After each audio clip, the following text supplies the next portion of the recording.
ddiwyntad, i ni yn troi at ti, yn gofyn i ti o dad am dy gymwrth y prynhawn yma, gyda ni trwy'r oedfa, yn darllen dy air, gyhoeddi dy air, canu gyda'n gilydd, a bod y mawl a'r cyfan a'r gogoniant yn dyfod i ti, ac bod ni'n gweddio arna ti am y cymorth arbennig sydd yn rhaid i ni gael. Yn enw ac yn heiddiant, ein harglwydd Iesu Grist, derbyn ni. Amen. Yr emyn gyntaf, sanctaidd, sanctaidd, sanctaidd, Dduw holl a lluog, gyda gwawr y bored a'r chafwn fawl i ti, sanctaidd, sanctaidd, sanctaidd, cadarn a thrigarog, trindod fendigaid i ein harglwydd ni. Yr emyn gyntaf.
Wyf y cyfyddiadau gan y nawr yn cyn hynny, gallai roi diolch i chi unwaith yn rhagor am gael gwahoddiad i ddod i byrgethu y prynawn yma gyda chi.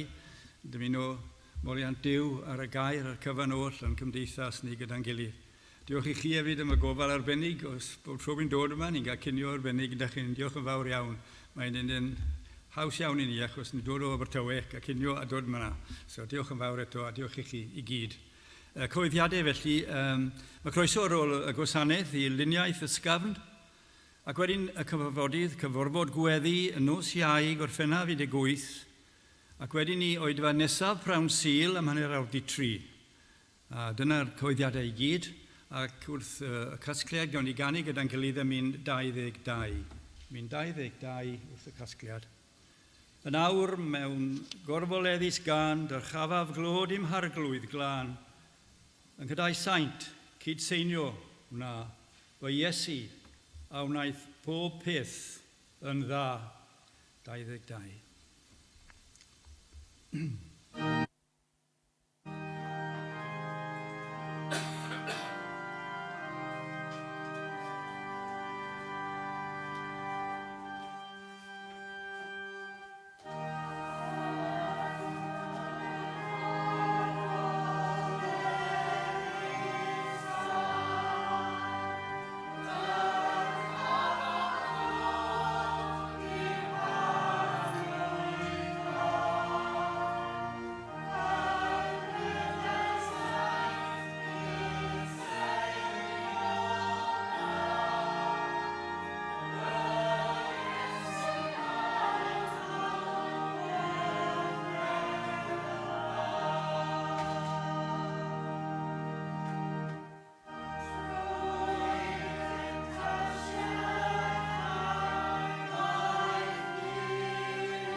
Os rwch chi y prynhawn yma te fy ngil Marc, y drydydd benod, fy ngil Marc, y drydydd benod, gyda'r darllen o'r adnod gyntaf I adnod 12. Felly fy ngil Marc, y drydydd benod. Ac fe, yr adrwydd Iesu Grist, ac fe aeth I mewn drachefn i'r synagog. Ac yr yno ddyn a chanddo law wedi gwywo.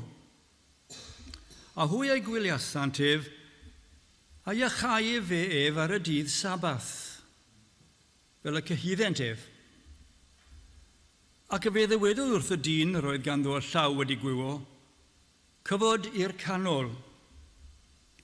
Ac y fe ddywedodd wrth ein twy, a'i rhydd gwneithir da ar y dydd Sabath ond ei gwneithir drwg, cadw einioes a'i lladd, a hwy y dawsant sôn. Ac wedi edrych arnyn to amgylch yn ddigllawn, gan dristau am Caledrwydd ei calon hwynt. E fe ddywedodd wrth y dyn, estyn allan dy law, ac e fe ai ystynodd. A'i law ef a wnaed yn iach, fel y llall. A'r Pharisea daethant allan, ac ymgorhasant yn ebrwydd gyda'r Herodianiaid yn ei erbyn ef. Pa fodd y difethent ef? Ar Iesu gyda'i ddisgyblion a giliodd tu ar môr, a lliaws mawr a'i cynlynodd ef o Galilea, ac o Judea, ac o Jerusalem, ac o Idumea, ac o'r tu hwnt i'r Iorddonen, a rhai o Gilteros a Sidon, lliaws mawr, pan glywsant gymaint a wnaethau e fe, a ddaethant ato. Ac e fe ddywedodd wrth ei ddisgyblion, am fod llong yn barod iddo, o blegyd y dyrfa rhag iddynt ei wasgu ef, can i sef ei achasau lawer, hyd o'n ei phwysent arno, mwyn cyffwrdd ag ef, cynifer ag oedd a fflai arnynt, ar ysbrydion aflan pan welsant ef a syrthiasant i lawr ger ei fronef, ac a weddasant gan ddywedi ti yw mab Duw. Yn tai o'r chymynodd iddynt yn gaeth na chyhoeddynt ef. Amen. Bydde di Dduw bendithio'r gair yna i ni y prynhawn yma yn arbennig. A nawr gan ni droi at ein Duw mewn gweddi. O Dduw ein tad a thad ein harglwydd Iesu Grist, ni yn ymwybodol y prynhawn yma, bod ni'n dod o flaen y Duw o'r dechreuad, yr unig wir Dduw. Ni'n dod o flaen di yn ymwybodol ar ddiwrnod arbennig fel yma. Ni'n gweld yr hael, yr awyr, yr cymylau, ac yn ystyried o dad fod y cyfan wedi ei creu trwyddo ti ac yn ein harglwydd Iesu Grist. Sylweddoli hefyd fod ti'n cynnal y cyfan oll, pob peth yn ei le, a dyna yw'r byd yma o un dydd hyd y llall. Ac wrth feddwl amdano ti fel Duw y cread o dad, efallai bod ni'n mwy ymwybodol byth o'r rhyfedd yw bod ni'n dod o fflaen di mewn gweddi.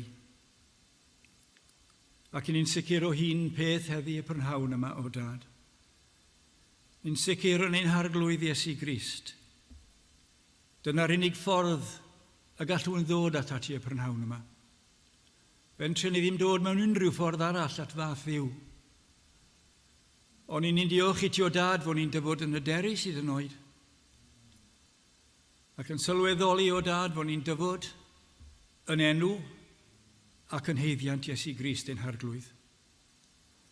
Y gwir ddywedodd y fi yw y ffordd, y gwirionedd a'r bywyd, ni ddaw neb at y tad ond trwy o fi. Ond diolch i ti o dad fod y ffordd i ddyfod at o tad trwydd o ti ein harglwydd Iesu Grist.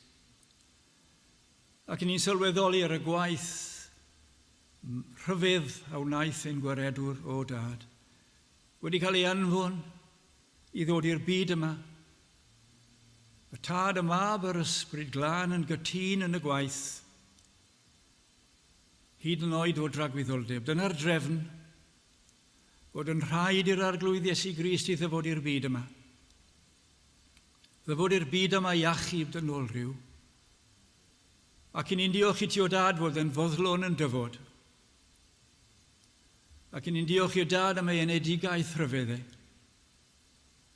Ac ni'n diolch hefyd am a ddiwydion amdano fe trwy yr Hen Testament, y Meseia i ddyfod, Crist yr arglwydd. Ac ni'n diolch i ti o dad fod wedi tyfu fyny, y dyn perffaith yma, yn gweithio, yn wylo, eisiau bwyd, eisiau cynnal, gweddio, hyd yn oed yn siarad gyda'r bobl, rhyfeddi hwnna fod yr arglwydd Iesu Grist wedi dyfod i'r byd yma i siarad gyda phobl, ac ni'n gweld gwirthiau'r rhyfedd a gyflawnodd e, a ni'n gweld y cysineb bod nad wyt tuag ato fe. A dyna fe, yn yr ardd yna, drydiau cyn y croeshwylio, yn wylo hyd yn oed y gwaed. Ac i'n sylweddoli o dad fod e'n gwybod y pwysau oedd o'i flaen e, y groes erchill yna, ei holl gorff iddi oddef, o'i ben hyd ei draed, ei ddwylo, ei ochr, ei wyneb, a'r casineb ei olynion. Ond eto ni'n gwybod o dad nad oedd gyda un ohonyn nhw ddim nerth, ni allent groeshoelio ar Iesu Grist. Ond oedd o'i frodd wedi mynd i'r groes, yn llawen hyd yn oed, yn gwybod am y gwaith mawr oedd o'i flaen ac yn gwybod hefyd fod pwysau'r pechod arno fe, fy nhad, paham yn godewaist, gyda lef y gwaredwr ar y groes yma, a fod y llais yna wedi gweiddi allan. Iachub ein pechodau ni wedi cymeryd y cyfan, ddim pechod mwyach, wedi ein golchi'n burlan yn y gwaed a gaid ar Galfari. A dyna paham ni gyda'n gilydd y prynhawn yma. Dyna paham yma'r Beibl yma'n agored i ni. Ac yn ni'n diolch i ti am hyn fod gyda ni Feibl o hyd yn y wlad yma. Y tristwch mawr sydd gyda ni yw caledrwydd calonau pobl ein gwlad ni. A'r Beibl yma ddim yn cael ei agor yn y cartrefi mwyach. Yn yr oes y fi oedd y Beibl ar y ffordd a'r tad yn darllen y Beibl o flaen y teulu. Mae'r dyddiau wedi mynd o dad. Sathru'r gair yma, gwrthryfela yn dy erbyn di ac yn erbyn yr arglwydd Iesu Grist. Ond i hwnna ddim yn newid. Dyna beth ni wedi darllen y prynhawn yna. Dyna beth ni'n gweld gyda'n gilydd y Phariseaid yma, a'r Sadiwceaid. Yn ymdrechu hyd yn oed i gael gwared ohono fe. Ond ni'n diolch i ti o dad bod ni'n adnabod e. Fel y Crist, mab Duw. Ac ni'n diolch i ti o dad. Paham ni'n cyhoeddi yna gyda'n gwefusau ac yn gwybod yn ein calonau fod yr arglwydd Iesu Grist yn wir fab i Dduw, yr unig anedig fab. Ac ni'n gwybod wedyn o dad, fod y nefoedd yn gwybod, fod y tad yn gwybod bod y gwaith yma yn ein calonau ni. Calonau caled, nawr yn galonau cig. Tywyllwch wedi dyfod yn oleuni. Ddim yn clywed, ond ni'n nawr yn clywed. Ni'n gwybod o dad am y bugail da. Ni'n gwybod ac yn adnabod ei elaisef. Ac ni'n gwybod fod e'n yn adnabod ni. Ac y fod yna ddydd i bob un ohono ni. O'r ifanca sydd yma y prynhawn yma, hyd yn oed i'r hynna. Fod y dydd yn dyfod i adael y byd yma, a'r bedd. Ond ni'n gwybod hefyd fod yna ddydd arbennig arall. Dydd ail ddyfodiad, Iesu Grist. Ac dyna'r dydd o lawenydd, y beddau yn agored, yr rhai sydd wedi cyffesu'r arglwydd Iesu Grist, yn edrych a gweld ac yn adnabod yr Iesu Grist. Adnabod e fel mae fe'n adnabod ni. Ac ni'n diolch i ti o dad yn y byd yma, bod i lygad e arno ni. Ac ni'n gwybod bod teuluoedd fan yma gofidiau gyda nhw, gofidiau teuluoedd, a fiechyd efallai rhywun yn yr ysbyty a gofal arbennig eisiau arno nhw. Ond ni'n gwybod am y dydd arbennig yna, fydd dim wylo mwy, fydd dim angladd rhagor. Y bywyd tragwyddol yma, yn adnabod fwy ac yn fwy, hyd rhagwyddoldeb o Iesu Grist. Ac ni'n gwybod o dad, fyddwn ni hefyd yn adnabod ein gilydd, yn y llawenydd rhyfedd yma, sydd gyda ni ar y dydd arbennig yma, sydd i ddod. Mae sicrwydd y dydd yma gyda ni trwy'r y Beibl yma'n gyfan gwbl. Yr arglwydd Iesu Grist wedi cyffesu a dweud am y dydd yma, wedi dweud am ei atgyfodiad, ac wedi dweud hefyd am y dydd arbennig o'r ail ddyfodiad o Grist. Gwna i felly y prynhawn yma, droi at ti mewn llawenydd, wrth ystyried y gair yma, ac wrth ystyried y rhyfeddodau o'r arglwydd Iesu Grist. A gwybod o dad fod e ar dy ddyheilawd i, ac ni'n gwybod o dad fod e'n clywed ni y prynhawn yma, ac hyd yn oed yn rhoi ein gweddiau cyhoeddus a'n gweddiau tawel o'th flaen di. Ni'n gwybod bod e'n gwybod y cyfan oll. Felly o dad, Wnawn ni roi'r cyfan y prynhawn yma yn dy drigaredd, yn gofyn i ti yn unig i dderbyn ni, fel unigolion, fel teuluoedd. Yr rhai efallai'n gwrando sydd ddim yn wybod am y llais o'r arglwydd Iesu Grist. Ddim wedi clywed y llais yma. Ond o dad all hwn fod yn ddydd o ras arbennig trwy ein gwlad ni. Ni'n cofio am y rhai sydd yn cyhoeddi ac yn pregethu yn ffyddlon o sil i sil. Gobeithio bod ni o dad fel eglwysi yn gweddio am ein gweinidogion sydd yn ffyddlon i'r gair, pwysau trwm sydd arno nhw, ac fyddwn ni'n gweld rhywbeth am y prwysau yma gyda'n gilydd y prynhawn yma efallai, fel oedd yr arglwydd Iesu Grist wedi ymateb i galedrwydd, calonau y ddynoliaeth. O dad, trig yr hawdd o'n ni felly, fel eglwysi, fel cenedl, o hyd yn oed am cael dyddiau arall yn ôl, bydd y lle yma'n llawn. Hwna'n fallai'n amhosibl i'n meddyliau ni hyd yn oed, ond pob peth sydd yn bosibl i ti. Ac wedyn i ni edrych mlaen gyda'n gilydd am y dydd o ail ddyfodiad ein gwaredwr ni, Iesu Grist, a dywyllodd ei waed, ac ni sydd wedi cael ein golchi yn byrlan yn y gwaed yma. Wnawn ni lawenhau gyda'n gilydd felly trwy y gair yn Iesu Grist ein harglwydd. A maddau ni eto am bod pechod y baith erbyn ni, yn enw Iesu Grist ein harglwydd. Amen.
Cyn troi at y gair, felly gefn ni gadu gyda'n gilydd am 205, 205. O'r llefara a ddyfwyn Iesu, mae dy eiriau fel y gwyn, oll yn dwyn i mewn da'n nefydd ac sydd o anfeidrol rhin. Mae holl leisiau'r greadigaeth, holl ddeniadau cnawd a byd, wrth y lais y frytaf tawel, yn distewi a mynd yn fyd. 205.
ymyn arbennig I ddod yn ni at y gair.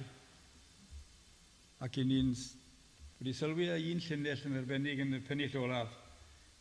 Tro am heiaeth sych, digysur, tywyll, dyrus cymbo hir. Rwy'n i'r reithi am gael clywed. A dyna efallai dylen ni fod wrth ddod o flaen y gair yn gwrando'r pregethwr yma heddi trwy y dydd. Bod yna rhyw awydd o lywenydd arno ni yng nghanol caledrwydd y byd yma. Ac efallai y prynhawn na wy'n gobeithio beth bynnag y fyddwn ni'n cael peth o hwnna wrth sylweddoli difrifoldeb calon galed. Ac wy am godi adnod yn y testyn benod y ddellenod I, Marc, y drydydd benod, ac rhan gyntaf o'r 5 adnod. Yr arglwydd Iesu Grist sydd ar geiriau fan yma.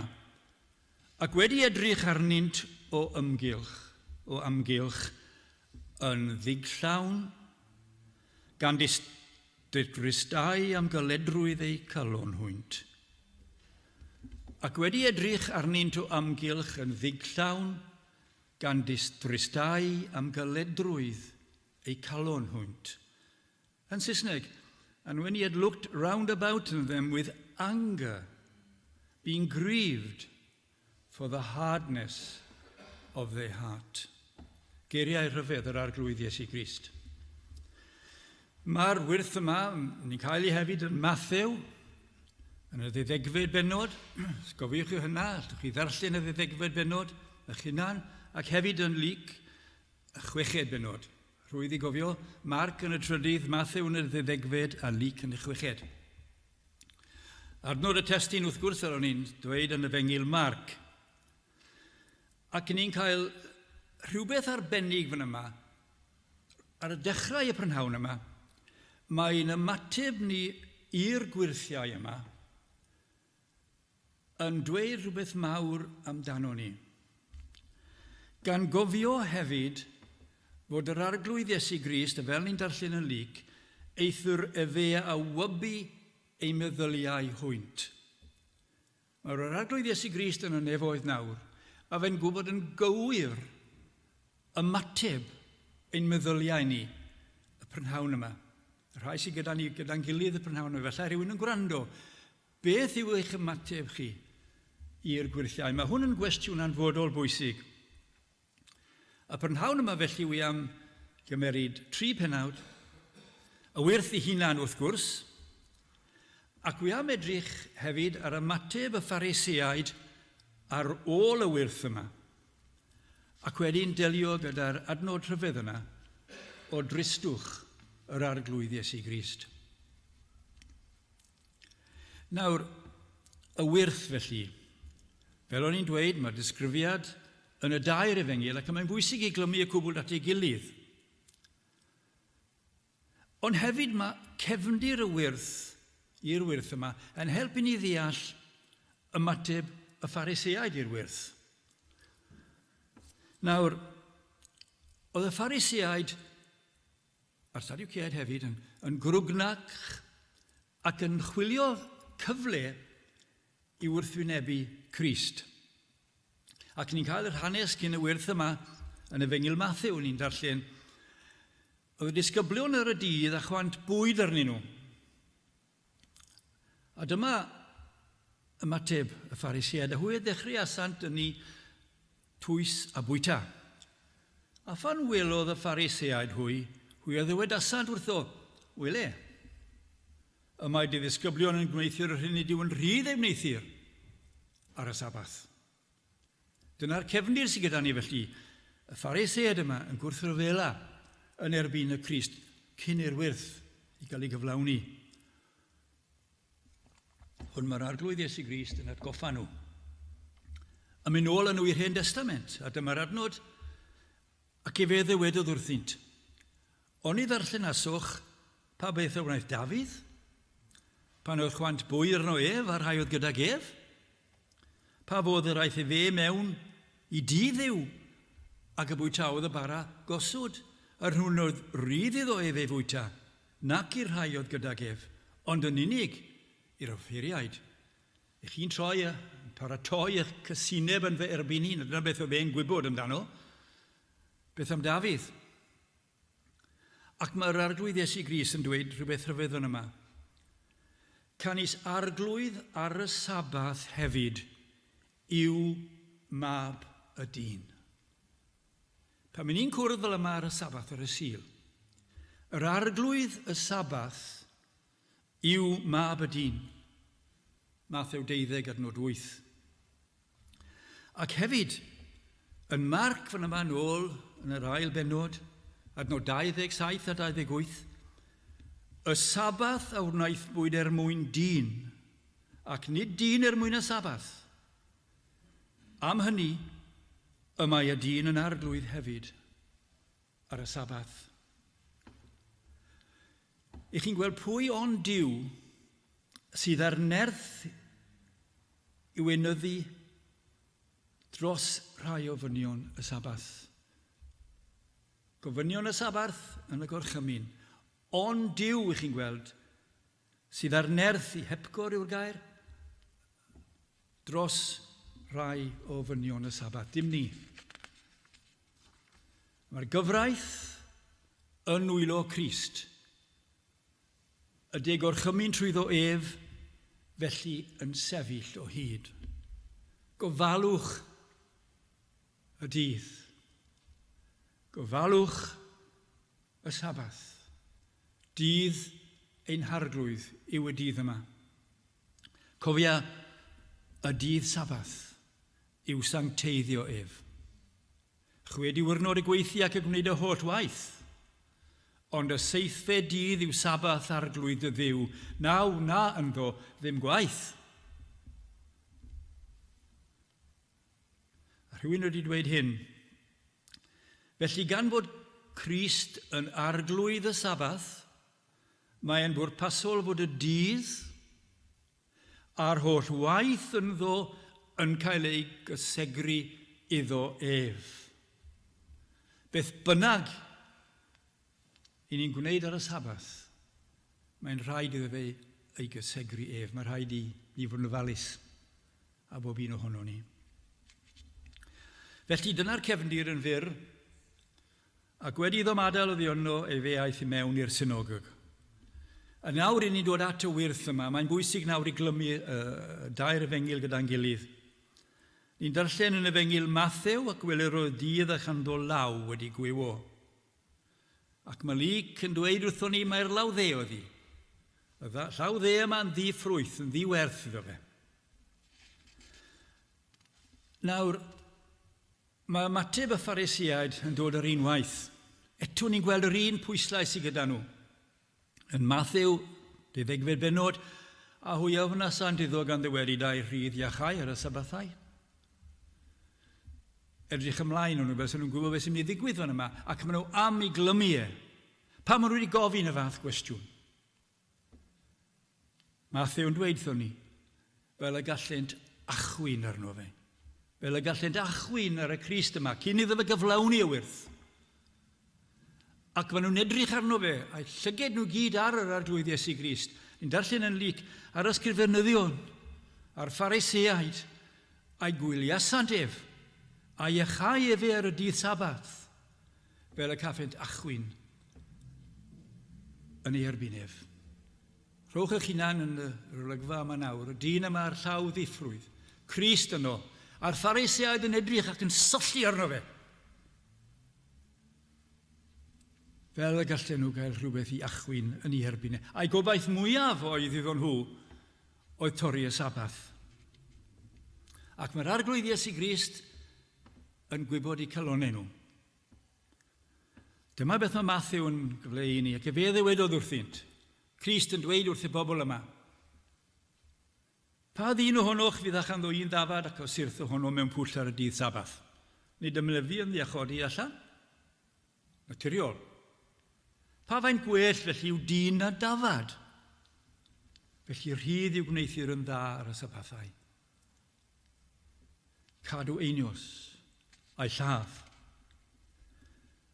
Oedd e'n gwybod eu meddyliau nhw yn glir. Oedd e'n gwybod beth o'n nhw am i wneud. Ac yn awr, ni'n cael y wyrth. Beth cynta ni'n ddarllen yn Matthew yw hyn. Yna dywedodd fe wrth y dyn estyn dy law, ac fe estynodd hi, a hi a wnaed yn iach, fel y llall. Matthew 12:13. Ond mae'n bwysig i ni sylwi ar Marc a'r Luc fan yma. Ac fe ddywedodd wrth y dyn yr oedd ganddo llaw wedi gwywo, cyfod i'r canol.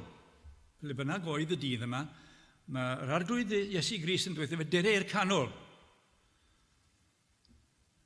Ac mae Rhufengi Luc yn dweud yr un peth, ond ni'n mynd gam ymhellach.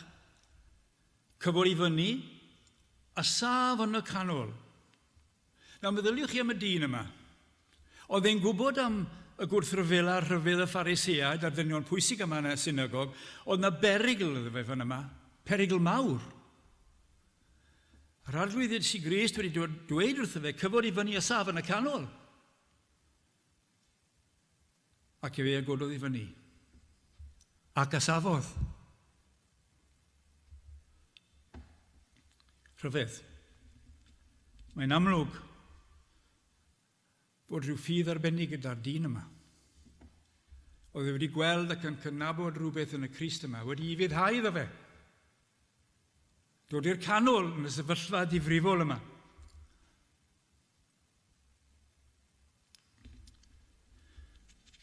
Ac felly ni'n gweld wedi codi fyny ac wedi sefyll. Ac wedi estyn I law I fyny. Cofiwch dim nerth yn y llaw yma, ddim ddiffrwydd.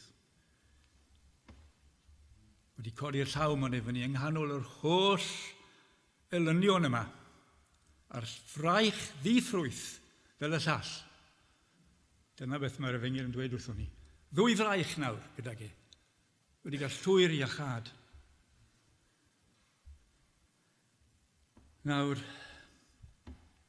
o'n I wedi clywed beth oedd y gwrthryfel a'r Pharisëaid cyn y wyrth, ond yn union ar ôl y wyrth, yna raeth y Pharisëaid allan, ac a ymgynghorasant yn ei erbyn ef, pa fodd y difethent ef. Y dynion ffôl yma, mynd allan o'r synagog I gael rhyw gyfarfod bach yn ei plith, neu beth newn i'r arglwydd Iesu Grist yma. A'n dristwch I wrth gwrs dyna ymateb ein gwlad ni, fe. Ddim am Crist, beth o'n i'n neud yn ei erbyn e.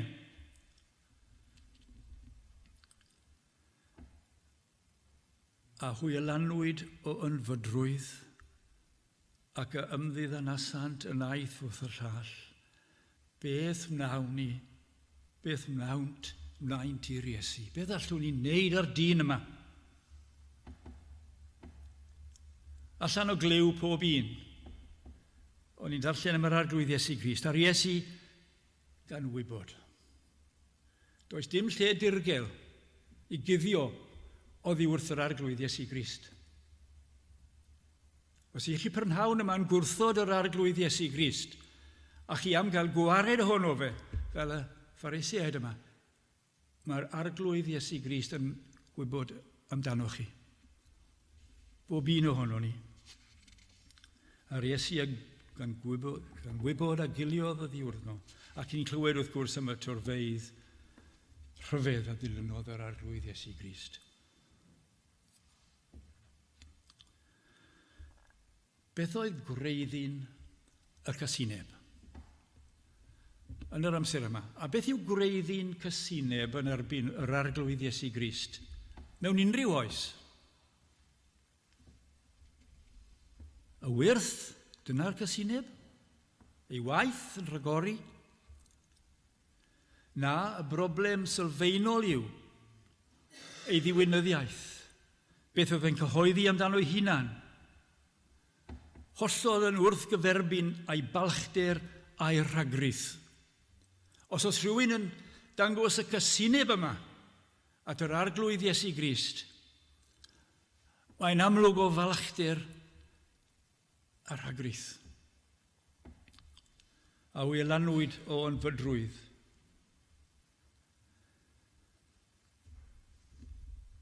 Gwallgofrwydd, madness yn Saesneg yw'r cyfan oll iddyn nhw.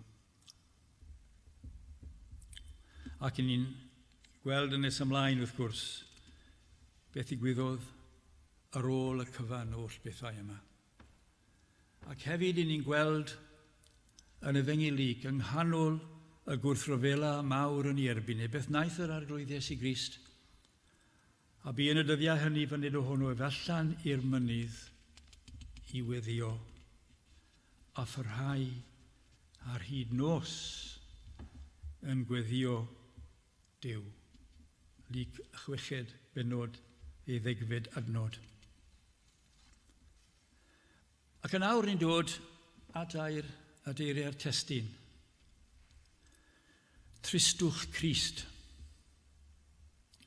Ac wedi edrych arnynt o amgylch yn ddigllawn gan dristau am galedrwydd ei calonhwynt fe ddwedodd wrth y dyn nes ti'n darllen dy law ac yn y blaen. Wedi edrych o amgylch y bobl yma yn ddigllawn. Ddigllawn os mynwch chi. Gan dristau am galedrwydd ei calon. Yna 3 air yn sefyll allan wrth gwrs. Digllawn, tristwch, caledrwydd. Saesneg, anger, grieved hardness. Yn achosi tristwch rhyfedd i'r arglwydd Iesu Grist. Ac i ddeall yr adnod yma, mae'n sicr fod ni glymu y 3 air yna gyda'i gilydd. Digllawn, tristwch a caledrwydd yn yr arglwydd Iesu Grist. Beth oedd yr arglwydd Iesu Grist yn gweld fan yma? Gweld effaith pechod ac yn ddigllawn, ond yn gyfiawn yn hyn. Yn ddigllawn at effaith y pechod yma ar y ddynholiaeth. A'r tristwch mawr sydd yn gweld effaith pechod. Os oeddech chi'n gwrthryfela yn erbyn yr arglwydd Iesu Grist, y prynhawn yma, effaith pechod sydd arnoch chi.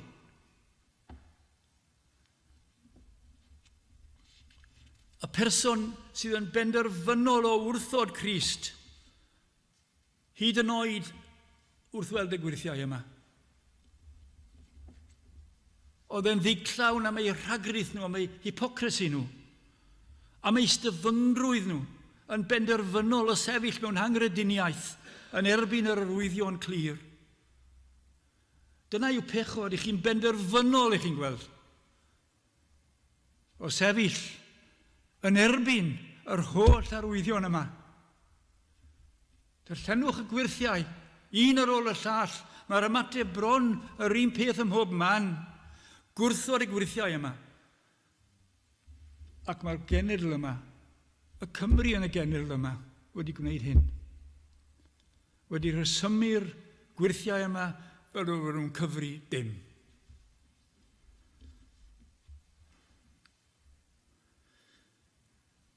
Nawr, beth amdano ni sydd yn ymateb i'r arglwydd Iesu Grist? Os gyda ni yr un ymateb i'r calonau yma, digllawn,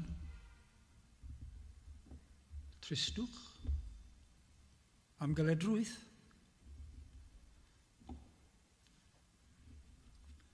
Efallai gewn ni afel gwell, a twch chi ddarllen y benod cyfarwydd iawn yma eich hunan, y 12 benod o Ioan.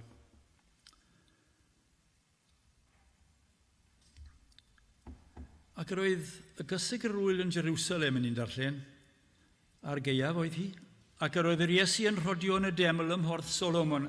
Am hynny, y daeth o'r Iddewon yn ei gylcheb ac a ddywedasant wrtho, pa hyd yr wyt yn peri ni am me. Os tydi yw y Crist, dywed yn glir. Ac os oes rhywbeth oedd Crist wedi dweud wrtho nhw, oedd wedi dweud yn glir, mae fe oedd y Crist, y Meseia yma, fe oedd wedi dyfod. A dyma ateb yr arglwydd Iesu Grist fan yma. Yr Iesu atebodd iddynt, mi a ddywedais i chwi. Ac nid ydych yn credu y gweithredoedd yr wyf yn ei gwneithio yn enw fy nhad. Mae rhai hynny yn tystiolaethu amdana fi. Mi addywedais wrth i chwi. Lle mae rhywun y prynhawn yma wedi clywed y gair yma, falle un syl ar ôl y llall, yn glir am yr arglwydd Iesu Grist. Y gweithredoedd yma, yr oedd fe'n gwneud yn enw ei dad, yr unig ynedig fab, a meddai fe wrthon nhw, mae fi a'r tad, un ydym. Fel Cristion, i chi'n derbyn hyn y prynhawn yma. Diolchwch i Dduw. Trwy ras, yn unig, yr ydych yn gydwedig. Trwy ffydd, ac hynny nid ohonoch eich hunain. Rhodd Duw ydyw. Rhodd Duw sy'n gyda chi. Os o'ch chi'n gwybod yn sicr yn eich calon yr arglwydd Iesu Grist, mab Duw. Mae'r Beibl yn sôn amdanoch chi fel defaid. A mae fy nefaid i yn gwrando fy llais i. Ac mi ei hadwain hwynt. A hwy am cynlynant i. Chi'n nabod llais yr arglwydd Iesu Grist. A mi nai ydw i fy'n rhoddi iddynt fywyd tragwyddol. I chi'n gweld, os nad i chi wedi clywed gair yr arglwydd Iesu Grist, chi wedi clywed amdano fe, i chi wedi gwrthod e. Felly does gyda chi ddim o'ch blaen chi, ond bedd.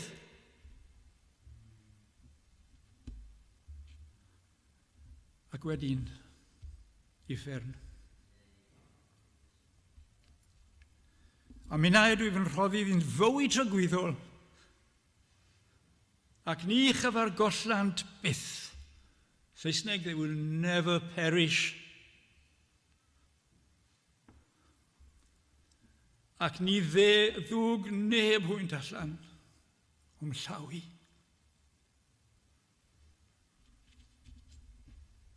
Fy nhad i hwn am a'i rhoddus i mi sydd fwy na phawb, ac ni sgall neb ei dwynt allan o law fy nhad i. A dych yn credu hyn. Y diogelwch rhyfedd yma sydd gyda chi yn Iesu Grist. Beth oedd ymateb yr Iddewon i'r gwirionedd mawr yma? Tragwyddoldeb wedi rhoi o'i blaen nhw. Beth yw'ch ymateb chi y prynhawn yma? Os ych chi'n gwrthod yr ymateb yma, yr ateb yma o'r gwirionedd am Iesu Grist, chi'n gywir fel yr Iddewon yma. Am hynny y cododd yr Iddewon gerrig drachefn i'w lybyddio ef.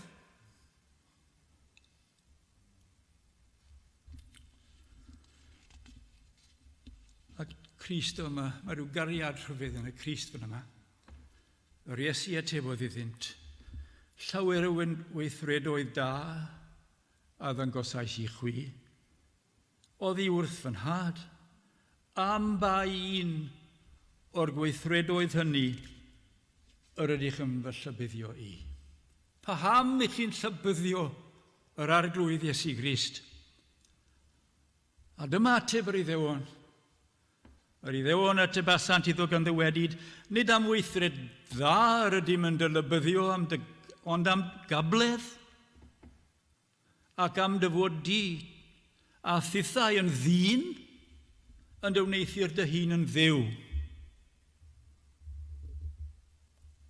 Lladdwch e.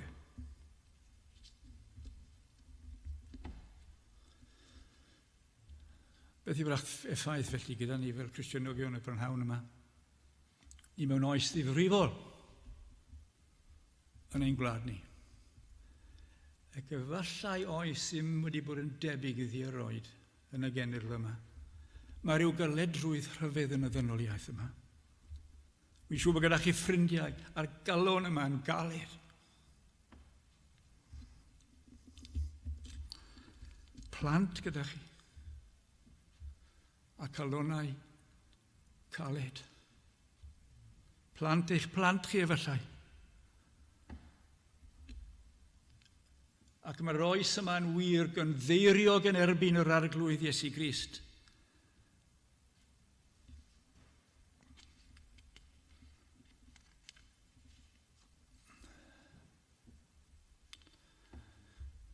Gweddio.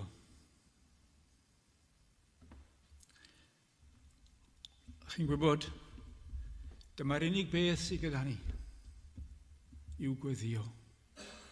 Ac byddwn ni batrwm arbennig fan yma, yn yr holl sefyllfa yma am yr arglwydd Iesu Grist yn y gwirth yma, a bu yn y dyddiau hynny, fyned y hwnnw efallan i'r mynydd i weddio. A pharhau ar hyd nos yn gweddio. Dyna'r patrwm sydd rhaid i'r eglwys i ddilyn, gweddio. Dyna'r patrwm sydd rhaid i fyna i ddilyn hefyd, gweddio. Ar hyd y nos yn gweddio. A phan ddaeth hi yn ddydd beth oedd yr arglwydd Iesu Grist wedi gweddio trwy'r nos, hwnna'n rhyfedd yn diwe. Fod arglwydd yr holl beth yma, Crist y Duw wedi dyfod i'r byd yma i weddio. Beth wnaeth ar ôl gweddio, efe alawodd ato ei ddisgyblion. Mewn ffordd efallai rhywbeth tebyg i gwrdd-gweddi.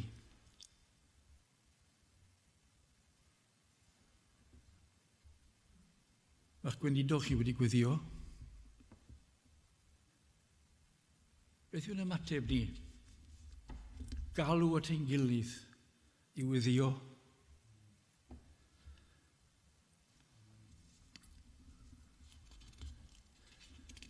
Sicrwydd sydd gyda ni mewn gweddio. Dwi ddim yn mynd ar ôl y ffigisbren yna gath ei ddisrywio gyda Crist, ond dwedodd hyn, am hynny, meddaf i chwi, beth bynnag oll a geisioch wrth weddio. Credwch a dyrbyniwch, a fe a fydd i chwi. A Duw yn ymateb gweddio. Mae gweddi person yn y byd yma sawl un ddim wedi cael ei ateb yn ei oesef, efallai. Mae gyda ni enghreifftiau o'r person yma yn y bedd a'r weddi wedi cael ei ateb. Peidiwch a byth roi fyny, gweddiwch. I chi'n gweld trwy gryfder a nerth ein Duw, yr anwysterau mwyaf a wrthfygir. Felly ni'n dod yr amser wedi diflannu gyda ni.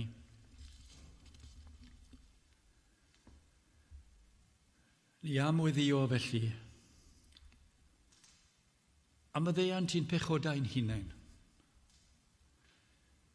Ni am weddio bod ni'n cael y gwir dristwch yma oedd gyda'r Crist am effaith pechod. Ac yn ymwybodol, gyda sicrwydd calon, mae y nerth a chryfder Duw a gwaith yr ysbryd glân mae ein gobaith.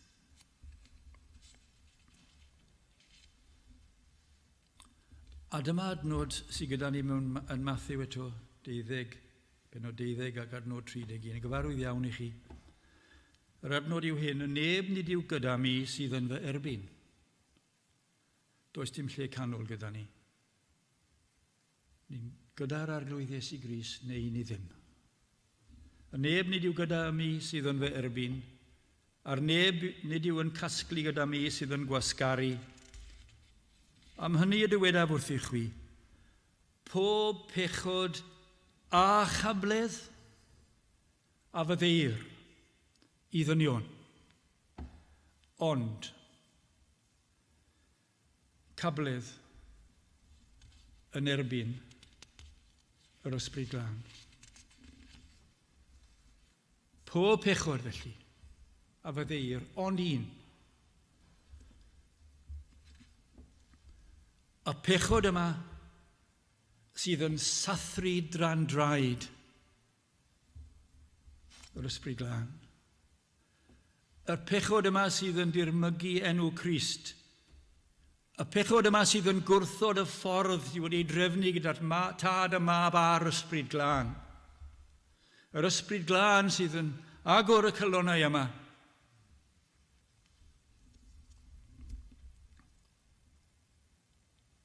I chi'n ofni, bod chi'n pechu yn erbyn yr ysbryd glân.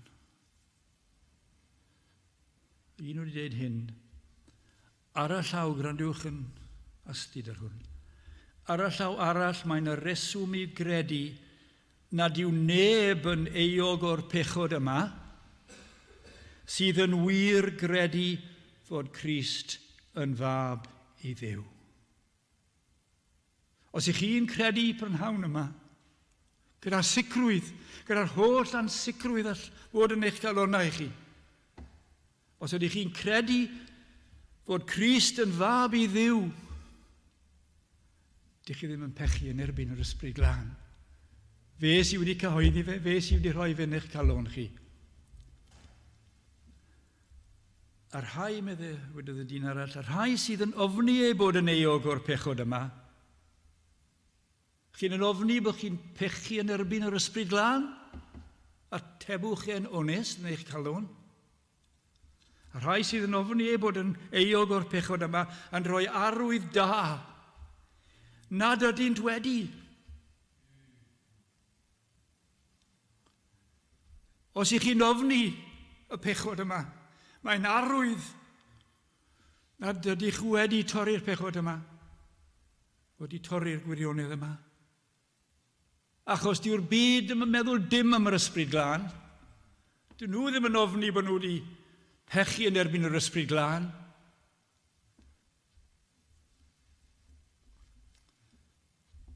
A gwaed y cyfamod yw eich gobaith. Mae gyda ni emyn, rhif 91, fi'n credu yw fan yma. Chi'n gwybod y emyn yn dda iawn. 4 pennill. Pennill cyntaf yn dachrau am y cyfamod yma. Fi'n credu yw emyn rhif 91 yw un llyfr. Cyfamod hedd. Cyfamod cadarn Duw. Yr ail bennill. Cyfamod rhad o drefniad 1 yn 3. Cyfamod yma, y tad y mab a'r ysbryd glân. Cyfamod cry. Pwy ato ddyru ddim. Cyfamod yna yn llawn i chi, y prynhawn yma. A'r pennill olaf, llithroi'r llaid a llygru defaid Duw.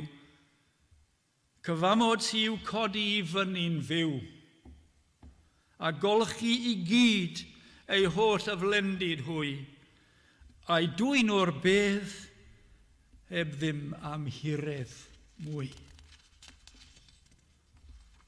Bydd yna, i'ch chi'n mynd i godi o'r bedd, heb ddim amhiraeth mwy yn berffaith lan. Wy am i chi y prynhawn, cofiwch yn Ezekiel yma'r benod 36, yr Hen Testament wrth gwrs, tua diwedd yr Hen Testament fan yma. Gwrandewch ar y geiriau yma yn Ezekiel 36. Ac i orffen wedyn ni fyddwn ni'n troi at credu cyntaf Corinthiaid. Gwrandewch yn gyntaf ar eiriau Ezekiel. Credu well i fi droi i Ezekiel, gan bod yn sicr. Ezekiel 36, adnod 24 ac ymlaen. Adferiad i'r Israeliad i hwn, o'i pechod.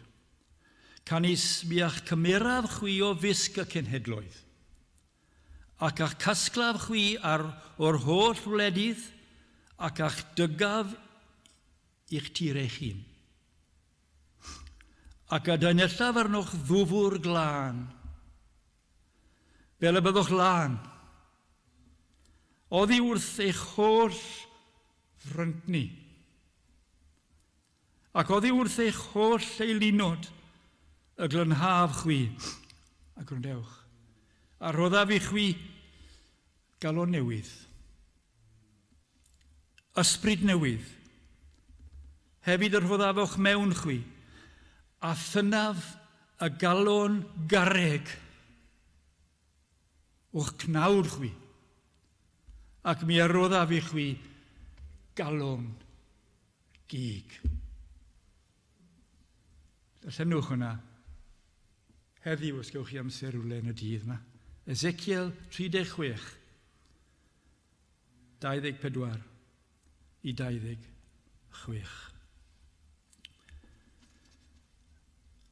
Ac wedi ni, yn y cyntaf Corinthiaid, y 6 benod, am y bobl rhyfedd yma yn yr eglwys yn Corinth. Ond i wyddwch fi na chaiff y rai anghyfiawn et i feddi teyrnas Duw. Dim nefoedd i'r anghyfiawn. Ac mae'n sôn am yr pechodau rhyfedd yn y eglwys yma. Na lladron ac fydd ddim lan i gewch chi ddarllen eich hunan. Cyntaf Corinthiaid penod 6 a dod 9 ac ymlaen. Ac mae'n dweud yn ar ôl enwi'r pechodau rhyfedd yma, a hyn fi rai ohonoch chwi, y bryntni difrifol yma sydd yn cael ei sôn am y bobl yma yn yr eglwys yn Corinth. A hyn fydd rai ohonoch chwi, eithir chwi a olchwyd, yn peth a Ezekiel, eithir chwi a sancteiddiwyd, eithir chwi a gyfiawnhawyd, yn enw'r arglwydd Iesu, a thrwy ysbryd ein Duw ni. Felly mae'r addewidion i ni, y bugail da yma, sydd wedi rhoi ei einioes dros y defaid. Mae fi yw drws y defaid, medde fe. Mae fi yw y bugail da, ac adweinir eiddo fi, ac am adweinir gan yr eiddo fi. Ac mae'n dweud wrth gwrs, i'r iddewon a defaid arall sydd gennyf. Y rhai ni dylun to'r gorlan hon. Y rhai hefyd sydd rhaid i mi eu cyrchu am llais a wrandawant. Chi wedi gwrando ar llais yr arglwydd Iesu Grist. Am llais am a wrandawant, a bydd un gorlan ac un bugail. A gorffen i eich atgoffa chi o emyn chi'n gyfarwydd iawn ohono. Mi'n meddwl eto 28. Mi glywaf dynnu'r lais yn galw arna fi i ddod a golchi meiau i gyd yn afon Calfari. Yr Iesu sydd fy ngwadd, i dderbyn gyda'i saint ffydd, gobaith, cariad pur a hedd, a phob rhyw nefol fraint. Yr Iesu sy'n cryfhau o mewn ei waith trwy ras, mae'n rhoddi nerth i'm henaid gwan, i faeddi i'm hechod cas. Ac wedyn, a dyma'r geiriau olaf, goniant byth am drefn. Y cymod a'r glanhad, derbyniaf Iesu fel yr wyf, a chanaf am y gwaed. Goniant i Dduw am y drefn yna, y cymod a'r glanhad. A os oes rhywun yn gwrthod y gwirionedd yma, mae'n gwrthod y drefn, y tad, y mab a'r ysbryd glân o dragwyddoldeb, y cymod a'r glanhad. Dewch at yr arglwydd Iesu Grist, fel yr i chi. Ac y fyddwch chi yn canu mewn llawenydd am y gwaed yma. Gwaed y groes sy'n codi fyny yr eiddil yn goncwerwr mawr. Heb y gwaed, distriwiad. Heb y gwaed, uffern. Yn y gwaed, nefoedd am dragwyddoldeb yng nghwmni yr arglwydd Iesu Grist. Amen.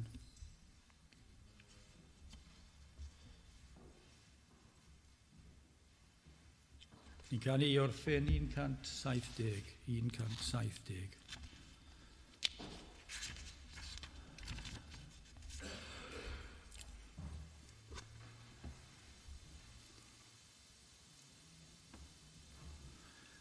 Agoro ddrws i'r caethion, i ddod o'r cystydd mawr, a'i werthfawr waed fe dalodd, ei dyled oll i lawr.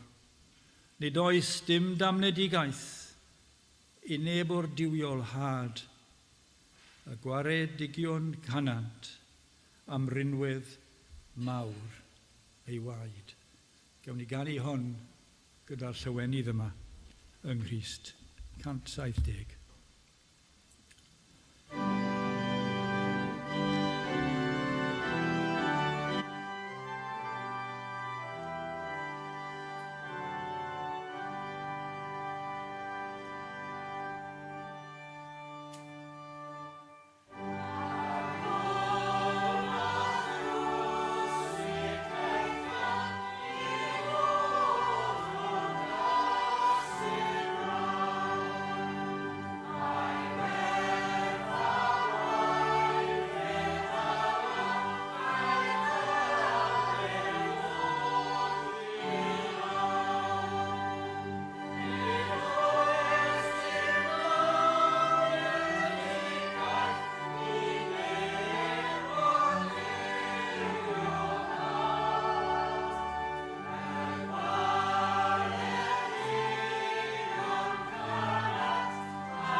Ni'n diolch i ti o ddiw ein tad, a does mesur ar gariad ein harglwydd Iesu Grist, na therfyn iddo byth. A dyna'n gobaith ni gyda'n gilydd, hwn y dydd newydd o ras. O dad, ni'n gofyn i ti fod llawenydd ymlith o'r yngylion, hyd yn oed am un pechhadur, sydd wedi fyrhau hyd yn oed y prynhawn yma, a hyd yn oed yn ystod y dydd. Bendithiau'r gair fan yma heno, o dad. Ni'n dyhau i glywed am ffrwyth y gair, ymhlith ein heiglwysi ni nawr. Ni'n gofyn i ti felly y cyfan oll, ac nawr byddwn ni'n ras ein harglwydd Iesu Grist. A chymdeithas diwedd, chymdeithas yr ysbryd glân, gobaith yn yr ysbryd glân, a gobaith yn dy gariad di ein tad, y tad, y mab, a'r ysbryd glân, dyrbynian ni. Amen.